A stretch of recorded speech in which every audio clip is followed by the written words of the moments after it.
Namibia. With over 80% of the country covered by desert, Namibia is well regarded as one of the world's emptiest countries. But whilst there may not be many people here, there's no shortage of incredible wildlife and surreal landscapes, as I'm about to discover. Over the next week, I'm going to explore some of Namibia's highlights, from embarking on safari to exploring the world's oldest desert. Getting up close and personal with the country's marine life to simply having the adventure of a lifetime.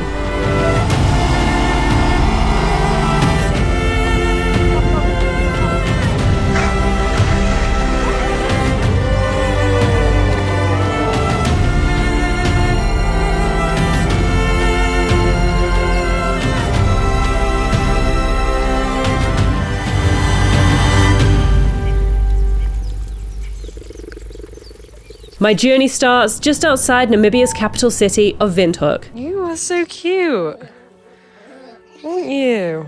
I've spent the past week volunteering at a wildlife sanctuary, helping to care for wildlife which sadly, due to either injuries or a challenging past, can't be released into the wild.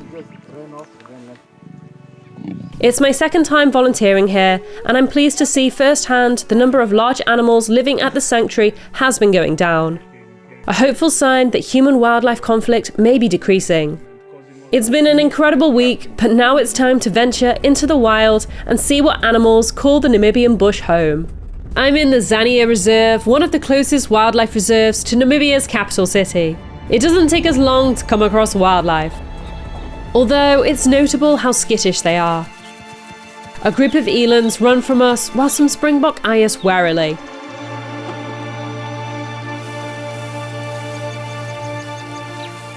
As we round a corner, I had no idea that something truly special was in store.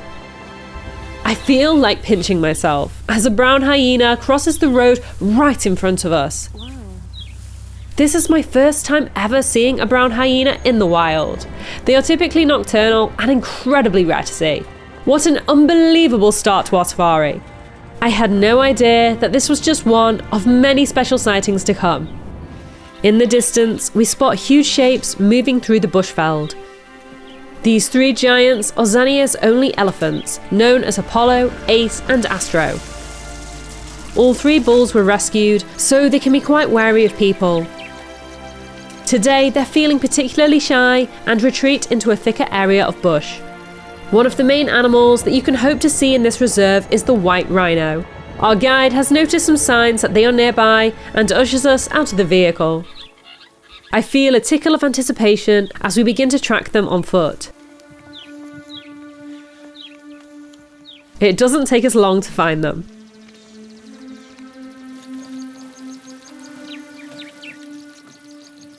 There are 4 white rhinos here.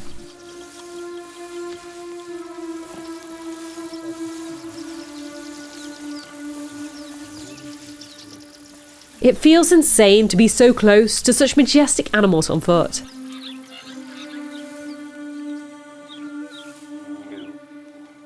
A key part of tracking the rhinos is to check their health and body condition. We've had a pretty good look at a couple of the rhinos, but those at the back have remained out of view. There's only one thing to do, and that's to get even closer.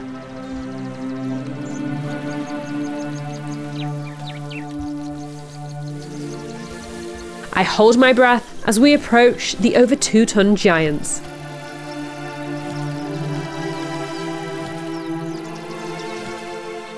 We're incredibly close when suddenly our guide sneezes, which startles the rhinos, sending them deeper into the bush.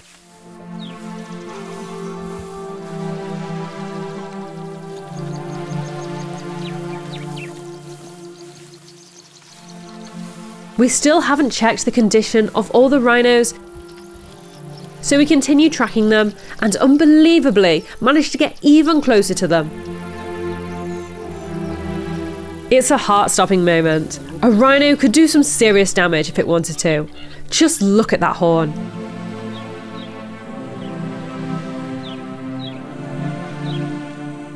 We've now managed to view all rhinos in the group and so leave them to graze in peace.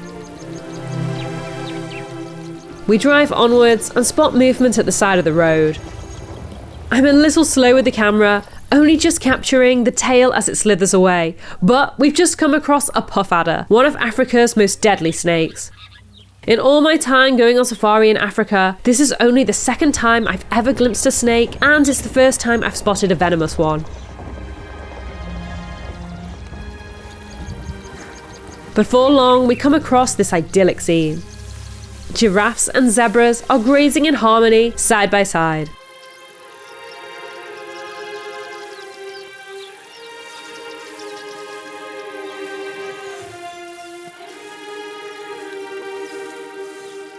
These are the first animals we've seen which haven't run away from us.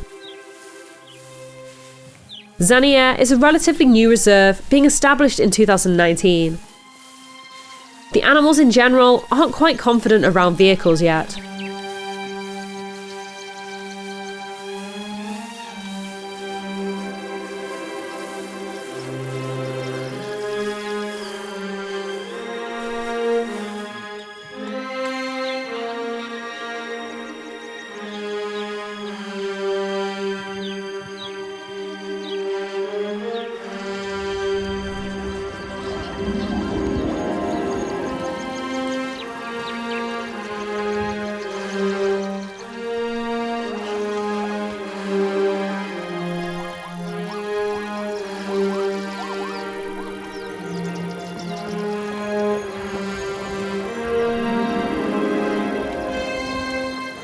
Four of the big five can be seen in this reserve, with buffaloes being the only member absent.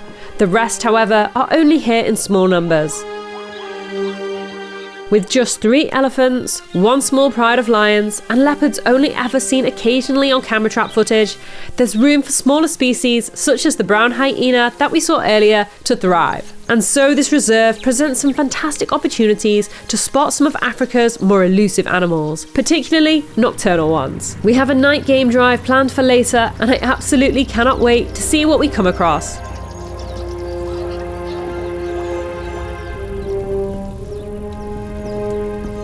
The sun is starting to dip below the horizon as we meander towards our camp for the night.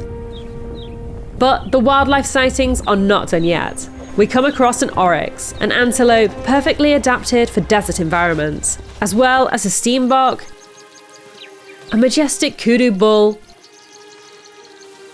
and some elands. Then we arrive at camp.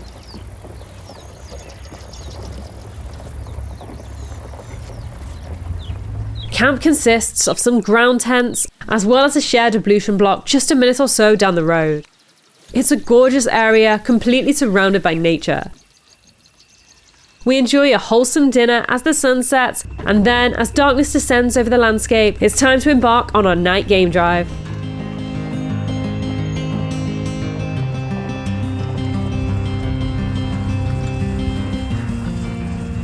At first, everything is quiet. It takes us a while to come across our first sighting, which is of some impalas. I'm quite excited by our next sighting. This small antelope is a nocturnal species known as the common duiker. It's my first time seeing one. Little did I know, this was just the start of the excitement. Just down the road is something extremely exhilarating. Not 1, but 2 porcupines. Porcupines are one of the secret 7, as they're incredibly hard to see. I was so excited I tried to capture the porcupines with my DSLR camera, but absolutely messed up my settings, and so sadly that tiny clip is all I managed to capture of these elusive animals. We then bump into a striking pair of oryx.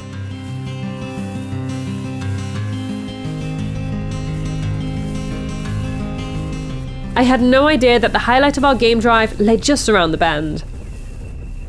We come across 3 white rhinos just sauntering down the road ahead of us.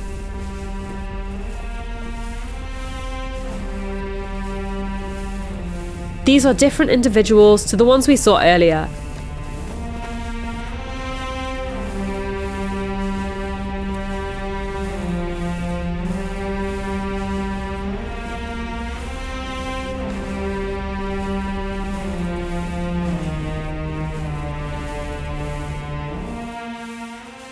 Again, we check their condition and are pleased to see they all look healthy.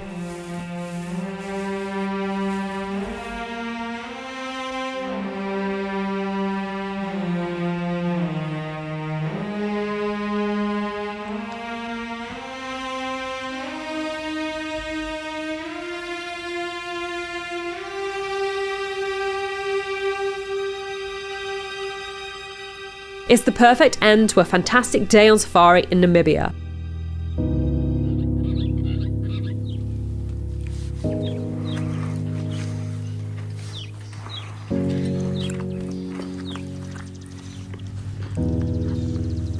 Good morning. We had tea. It is sunrise, nearly 8. We're about to head off. I'm actually slowing everyone down with my tea. People are loading in the car. Thankfully, I'm able to finish my tea whilst we set off on our game drive. It's a cold, crisp morning, so the warm drink is just what I need to warm up. The first animal we encounter is this large kudu bull.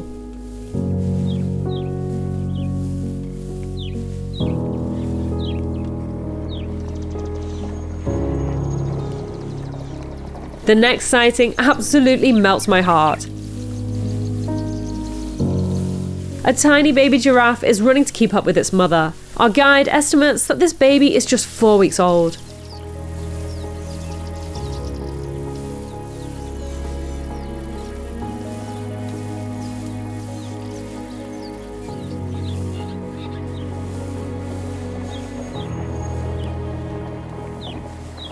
It's a relatively quiet morning. We spot a few more antelopes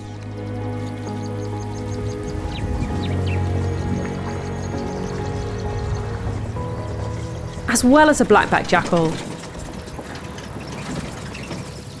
Then it's time to leave the reserve and drive onwards to our next destination.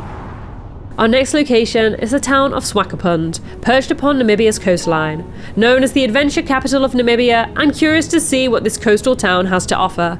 Swakopmund is around 5 hours away from Windhoek, and the drive will take us the remainder of the day. We split up the drive halfway with a stop at a petrol station in the town of Usakos. It's here that I lay eyes on the largest grasshopper I have ever seen. After Usakos, there's a huge shift in the landscape. Grasslands give way to desert, and mountains eventually disappear. By the time the Atlantic Ocean is in sight, the sun is setting and turning the landscape a beautiful blood red.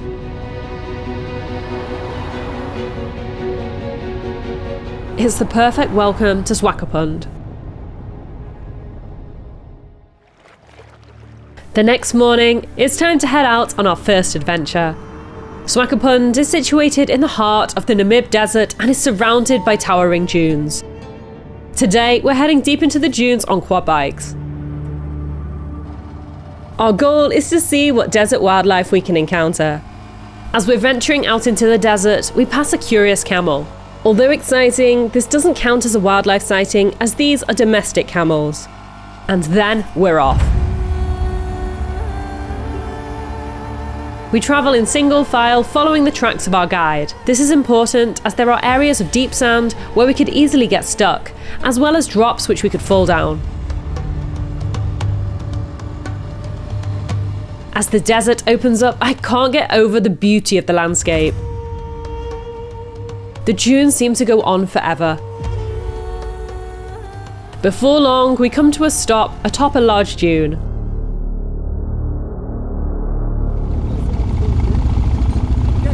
Hello. When you go down, Yeah. don't do the gas, don't breathe, just your arm straight. Yeah. Get back, don't gas up. Just drift down. Okay, no gas. I'm not gonna lie, I feel a tad nervous as one by one, my companions disappear over the lip of the dune, out of sight. I take a deep breath. That was exhilarating. From this moment on, our guide really cranks up the speed and we find ourselves racing through the dunes. It's hard to imagine any life can survive here, and yet we frequently pass these grasshoppers, and apparently snakes can be found beneath the sand. I hope we'll encounter a snake or two on today's expedition.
A few hours into our excursion, we stop at the top of the largest dune we've come across.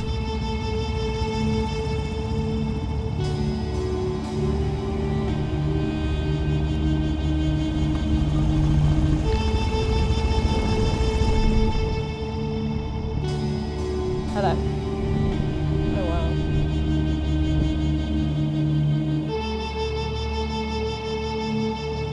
It's time for some sandboarding. Our guide greases the bottom of the boards. He says it will make them go even faster. I'm ever so slightly terrified as our guide briefs us on the importance of holding your arms up like chicken wings. In his words, if you put your arms too low, it will break the board, which will break you. Yikes.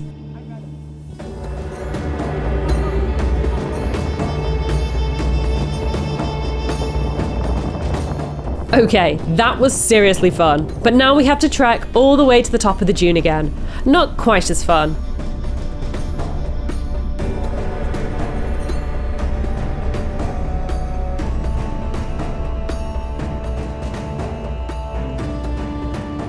Our guide is clearly feeling confident in our quad biking abilities as he takes us on the most challenging route yet at high speed.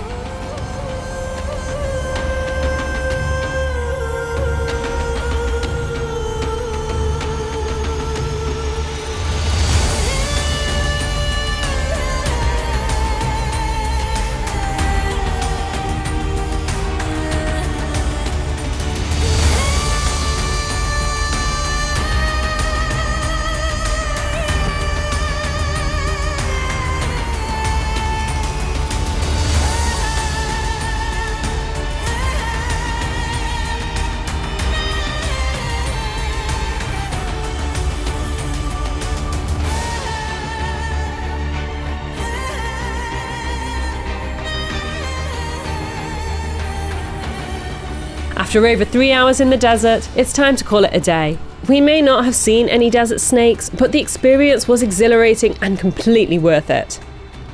We head back to our villa. I need the whole afternoon to recover, and before long, I am watching an absolutely magical sunset.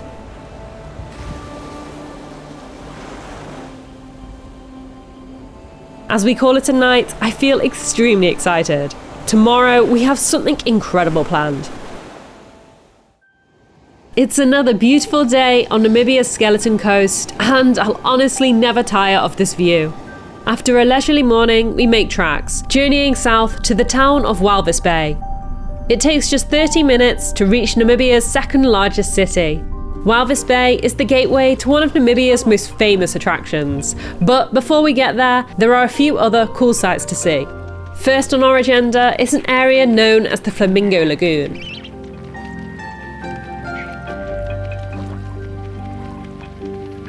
As I look out over the water and spot a large flock of the pink birds, it's easy to see why.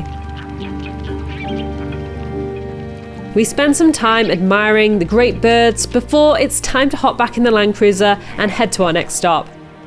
Walvis Bay is the largest producer of salt in Africa.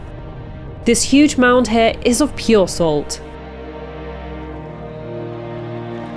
Close to the mound are the salt flats, which are a beautiful pink colour. The waters glow this incredible colour as a result of microorganisms which thrive in salty environments.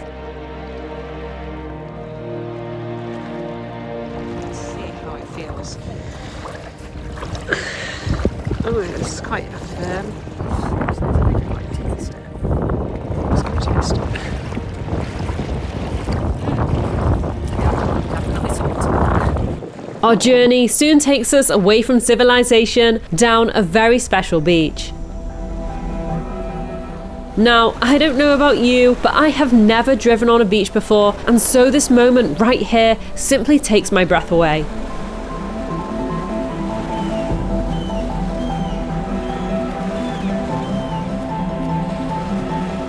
With only seagulls for company, we find ourselves racing into the unknown.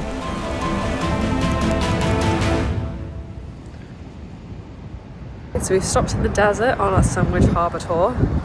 Car is up there, ocean is on the other side of this dune, and it is just real to be here in the middle of the desert by the ocean. It is so beautiful. And there's like a fog rolling in. Wow.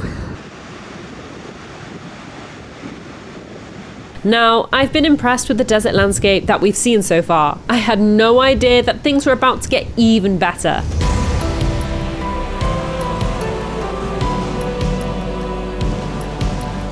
Towering sand dunes appear on the horizon.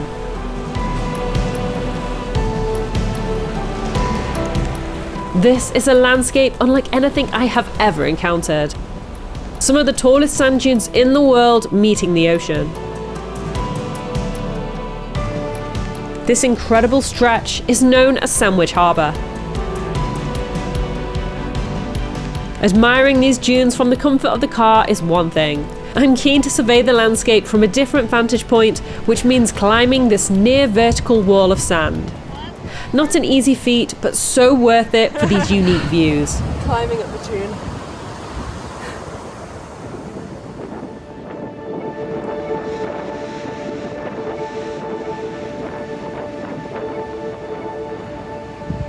Oh my god. Okay, I'm gonna try that.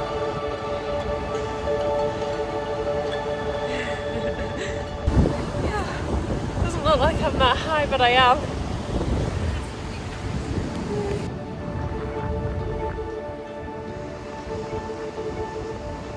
Okay, to get down, add a slide on my bum. Weep. Okay. Sliding down.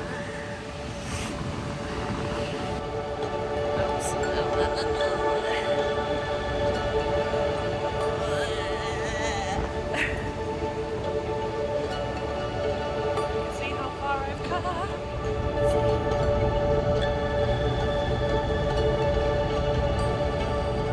Shortly after getting back in the car, we notice a dark shape up ahead. This is fabulous. We've come across a Cape fur seal who is rolling around and putting on a little show for us. Cape fur seals are just one of a number of marine mammals that you can see from Sandwich Harbour. I'm told that if you're lucky, you can spot whales. I keep my fingers crossed. Soon we veer away from the ocean and head into the desert itself, snaking up tall dunes.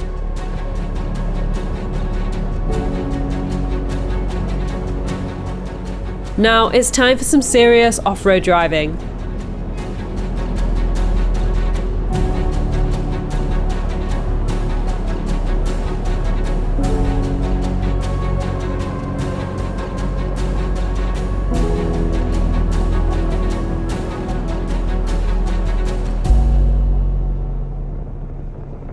Now, if you get vertigo easily, you may want to close your eyes for this next part.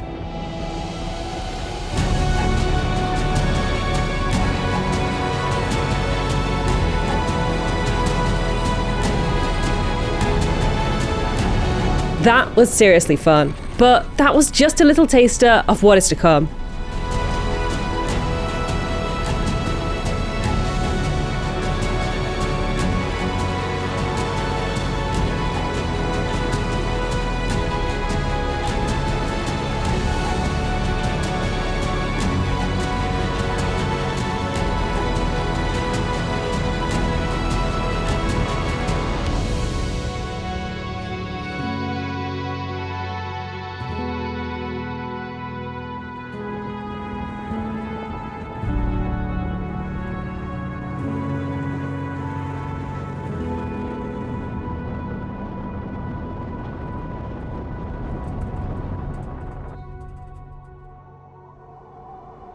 We stop at a gorgeous viewpoint overlooking the ocean and enjoy a lunch with a view. At this point, I seem to forget my camera could take videos, and so you'll have to enjoy the scene through these photographs instead. We were told this is a pretty good spot to try to see whales, and so we wait patiently for one to make an appearance.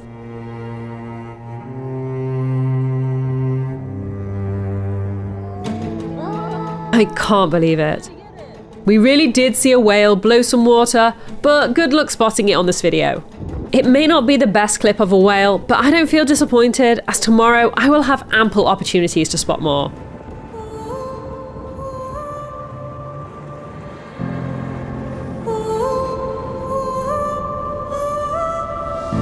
Our next stop is perhaps the most famous point in Sandwich Harbour. This is the famous viewpoint that looks out over the tallest dune along the coastline. It's just breathtaking. We load back up in the car for our last opportunity to soak up this mesmerising landscape.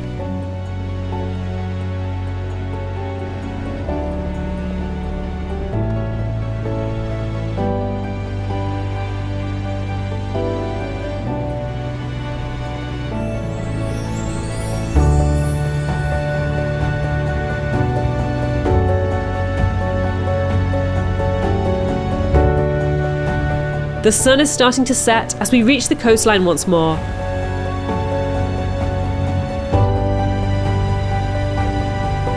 It's difficult to say goodbye to such a magical place, but it's time to move on. I still have one more extremely exciting activity planned for tomorrow. Just as we're leaving, we pass this huge flock of Cape cormorants. The perfect ending to a truly memorable day.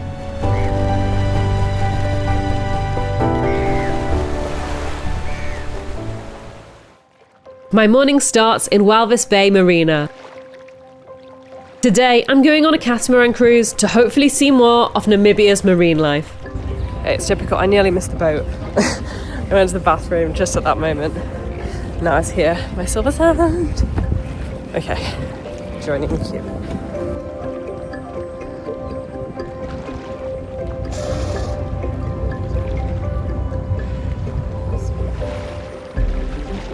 As soon as we board the boat, we are joined by a surprise guest. It's human friendly but not tame. Don't want anybody's hand to be mistaken as a fish.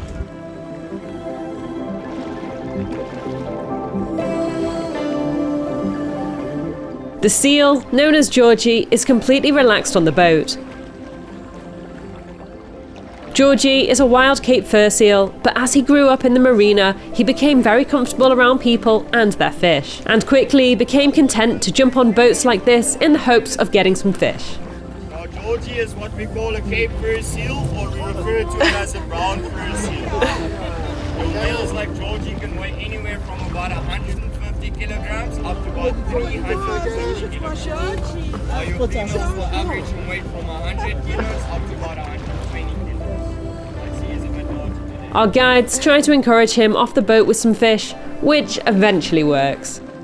It seems that seals aren't the only creature that seems comfortable around the boat. Before long, we have a pelican of our own, and she's called Lady Gaga. Our guide tells us that in the breeding season, it's easy to tell the female and male pelicans apart, as the coloration around their eyes differs. Orange around the eyes indicates a female who is ready to breed. Lady Gaga's eyes aren't yet orange, so maybe she's not yet ready to breed. Lady Gaga wanders around the boat, enjoying some fresh fish before she decides it's time to leave. We start to head out across the lagoon, passing this eerie shipwreck. In the distance, I can see a lighthouse, which will be our first stop on our adventure.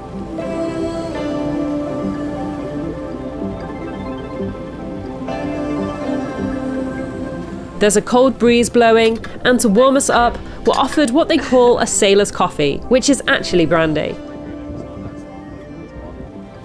Just then, a spectacle begins. Hundreds of Cape cormorants take to the air in a mesmerising display.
We're starting to approach the lighthouse. This lighthouse is unique in that it's in the middle of a sandbar rather than being at the edge of land. When the lighthouse was built in 1932, it was at the edge of the land. However, the sandbar has been expanding at a rapid rate, and now the lighthouse is around 2 kilometers inland. Pretty crazy. The peninsula on which it stands is extremely popular with Cape fur seals, housing a number of colonies. We gradually approach one of the colonies, hearing them long before we're able to properly see them.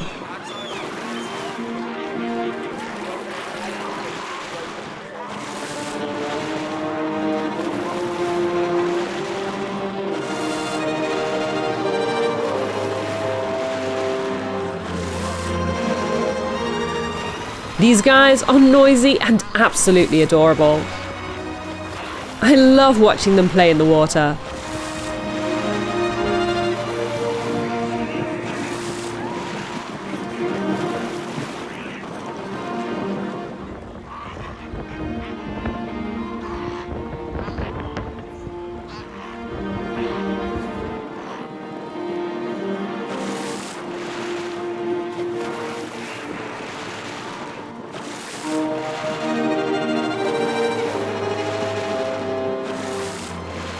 I could stay with the seals all day, but my ultimate goal for today is to see a whale, and time is ticking. Our guide finds a deceased jellyfish floating near our boat. The jellyfish species in our waters that can't sting you.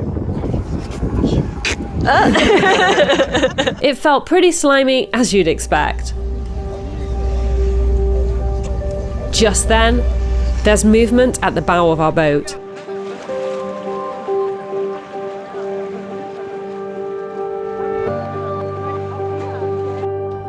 I can't believe it. 2 heavy-sized dolphins are bow riding. It's a magical moment.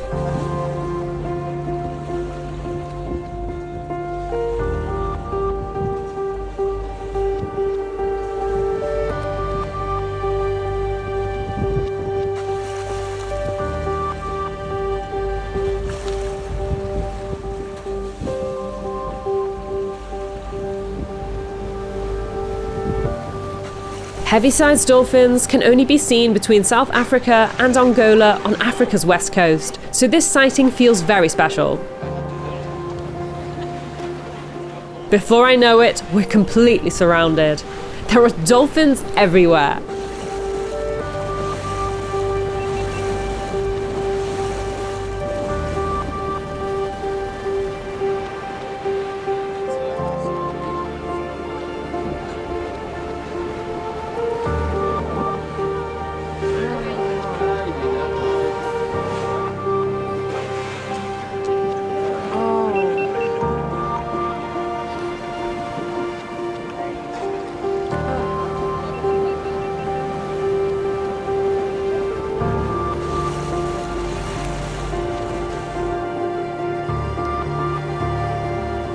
Not wanting to be outdone, some seals join in the leaping.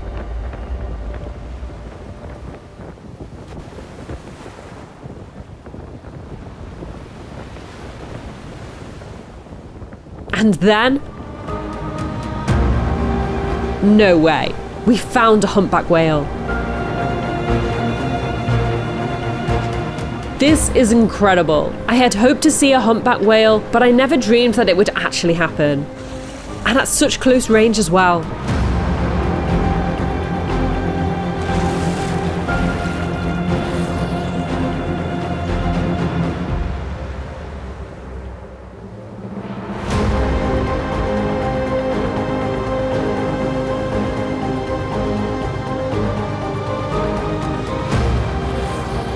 The whale puts on a show for us, and our guide explains the difference between a shallow and a deep dive. When the tail goes up, that means the whale is heading to the depths of the ocean and the gap between surfacing will be longer.